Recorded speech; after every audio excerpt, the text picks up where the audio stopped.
श्री स्वामी समर्थ कथा। श्री स्वामी समर्थांच्या कथा ब्रह्मचारास दृष्टांत दिला। अक्कलकोटचे राजे मालोजीराव यांची श्री स्वामी समर्थांवर फार भक्ती होती। राजाला विद्वानांबद्दल खूप आदर वाटायचा। ते अनेक विद्वानांशी धर्मचर्चा करीत असत। त्यांना वेदांत आवडत असे।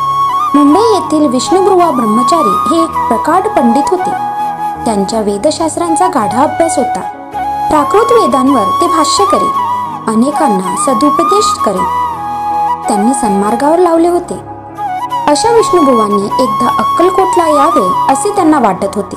राजाने अनेक खटापटी करून त्यांना अक्कलकोटला आणले होते।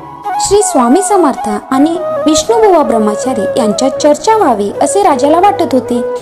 अक्कलकोटला आल्यानंतर विष्णुबुवा समर्थांना भेटले।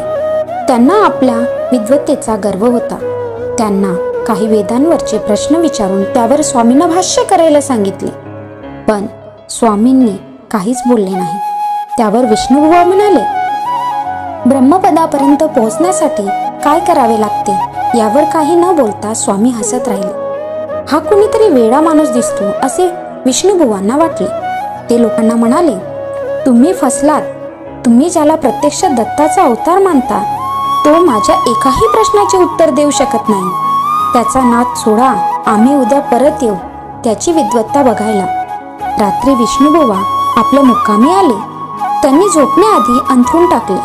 त्यांच्या शेजारी एक पारशी होता। दोघांनाही गाढ झोप लागली। रात्री झोपेत विष्णुबुवांना असंख्य विंचू दिसले। ते त्यांच्या अंगावर चढत होते। एक मोठा काळा विंचू त्यांना डंक मारत होता। ते बघून विष्णुबुवा किंचाळत झोपेतून उठून बसले। त्यांना दरदरून घाम फुटला होता। त्यांची छाती धडधडत होती। शेजारी झोपलेल्या पारशाने त्यांना धीर दिला।